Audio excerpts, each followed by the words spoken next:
Welcome back to the Real News Network. I'm Paul Jay in Baltimore. We're continuing our discussion about the root of the economic crisis. Is it a debt crisis, a banking crisis, or an inequality crisis, as our guest argues? Now joining us again from the Perry Institute in Amherst, Massachusetts, is Stephanie Seguino. She's a professor in the Department of Economics at the University of Vermont, and she joins us from the Perry Institute, where she is a research scholar. Thanks for joining us again, Stephanie. Thanks for having me. So in the first part of this interview, and you really should go watch part one if you haven't, because we're going to pick up from where we were. We talked about that at the root of the crisis is the stagnant wages in terms of any growth in wages. Higher productivity creates a lot of wealth. It goes into very few hands, and those very few hands tend to speculate with it rather than invest it because there's not enough demand. And we've done this, we've talked about this before on the Real News. It gives rise to this massive derivatives market. It gives rise to subprime mortgage craziness, and who knows which bubble or insanity is next. Stephanie, my question to you is first of all, the austerity measures, which is all focused on the real danger is debt, not lack of demand, which is, of course, the Republican mantra, but to a large extent, the leadership of the Democratic Party buys into it as well. Maybe not as much. It's more a difference of quantity, though, I think, their argument, than quality. They do buy the underlying thesis. Otherwise, President Obama would be out storming for a $15, $16 minimum wage, and he would be storming the ramparts to go back to the labor legislation reform that would let people get more organized so wages would go up. But no, he's also more or less talking about we need to address the debt. So my question is, who benefits from this line? If what we see in Europe is this not dealing with the demand side leads to deeper recession, and it's kind of obvious it heads there, it's got to be more than just ideology, isn't it? Who wants debt to be the primary focus and not worry about demand? Well, it's a good question. I think that, one of the things that one ought to take note of course, is that the stock market is now over 14,000, right? It had fallen to 8,000 during the beginning of the crisis. So the stock market is doing fine. But I think that really what's happening is the focus on the debt and austerity is really a Trojan horse. And that Trojan horse is to reduce the size of government. So if you have austerity, what you're doing is reducing public spending on particular goods and services. And what that means is that there's more space for the private sector to dominate in the provision of these goods and services. So I think ultimately the real goal is to reduce the reach of government and to privatize more of the economy. I understand that argument more in a place like Canada, where there's still a lot of public ownership, or in Europe, where there's still a lot of public ownership. I mean, but there isn't as much public ownership in the United States to privatize, is there? Unless you get down to at the municipal levels, which I suppose is a big deal, where you can start privatizing water and those kinds of services. And certainly this crisis is leading to the bankruptcies of cities, and the push for privatization is on them.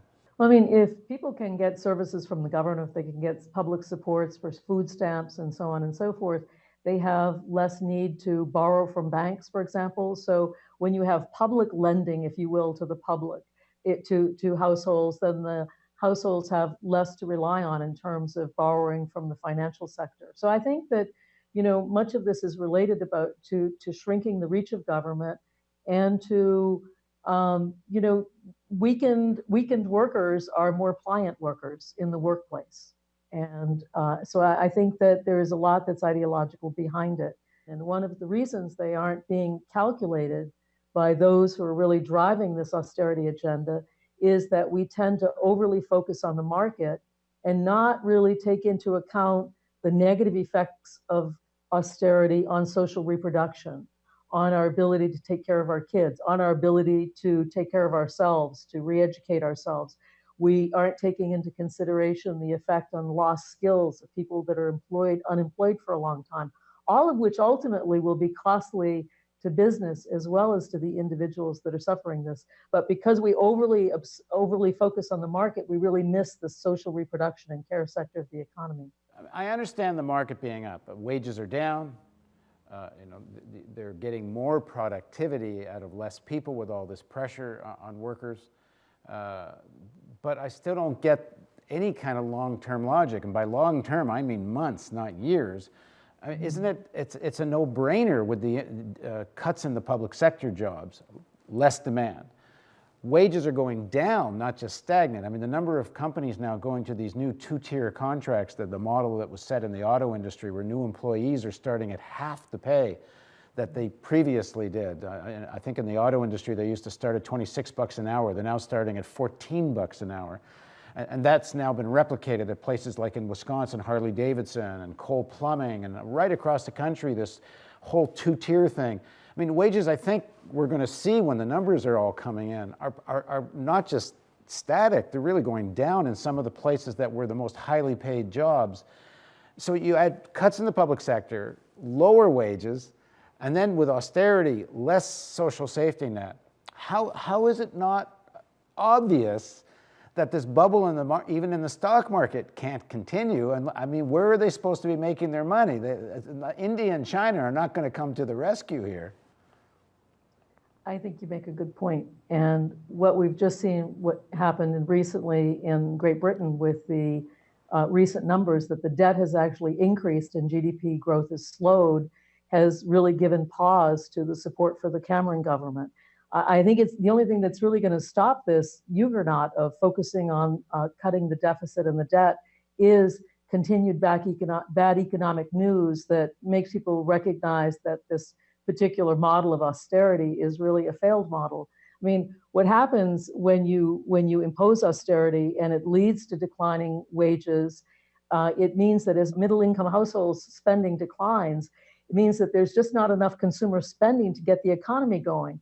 And if that's the case, there's less tax revenues and there's an even larger deficit. So really what we're watching and what we've seen in the UK is a worsening of the deficit as a result of austerity, not an improvement. And I can only imagine that that real evidence is going to be what shakes people from this theoretical framework that began with the Reagan administration that's just not working. And then one of the things we talked about in the first interview was about the racial inequality and how disproportionate that is, gender inequality and how disproportionate that is. But you also point out, and I guess others have too, but the incredible disproportionate effect of the crisis on youth and youth unemployment. And I mean, in crazy numbers in Europe. I think, what is it, in Spain, 50%, and some of the other countries? And I don't see any reason to think we're not going to be headed that way in the US and perhaps in Canada as well. Well, in fact, the youth unemployment rates amongst children of color is almost as high as Spain and Greece. But we don't talk about that as much as we should here. And you really have, lost generations if young people can't get jobs and are excluded from the labor market. One of the things that we're seeing in Europe is that in some countries in Europe, they've raised the retirement age, so that leaves even less space for young people to enter the labor market.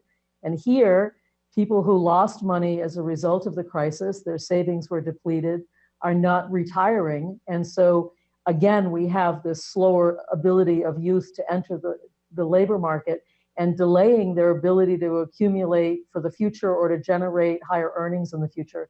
So we have this really despondent youth class. And in fact, I was just in Ireland, and one of the major topics of discussion is the high suicide rate amongst young men. So what should be done if there was a reform-minded government in power in Washington and they actually controlled Congress, which we supposedly had in 08 and 09, but I don't know that we saw legislation that reflected that. But what should be done? Well, I mean, I think that Paul Krugman and Bob Pollan and others have described precisely what needs to be done. Many of the problems that I discussed by race and gender are solvable by supporting the kinds of spending that will stimulate job growth. And what you would want to do is you would want to target that spending in a way that ensured access to those jobs by single mothers, by access by people of color, and so forth. And I think that you also want to think about targeting social spending so that you also support those households. So, for example, childcare subsidies for families, as an example, or food stamps has been a very, very successful program, both in improving household well-being and in stimulating spending in the economy. So once you stimulate spending in the economy, families can invest in their kids, can raise their productivity. They have higher incomes that generate taxes that can help pay down the deficit. So you have to think of this spending, this public spending, not as wasting money, but as a real investment that yields a payoff in the future. So you then have to be careful about how you use this public spending. You know, spending it on gambling in Las Vegas might not yield a return into the future, but certainly investing in early childhood education, certainly investing in environmental and green jobs and so forth are the kinds of investments that precisely will yield a return in the future and that can help pay down the deficit then, but not now. Austerity simply is a mistake in the midst of an economic crisis. It worsens the crisis rather than benefits it. All right, thanks very much for joining us, Stephanie. My pleasure. And thank you for joining us on the Real News Network.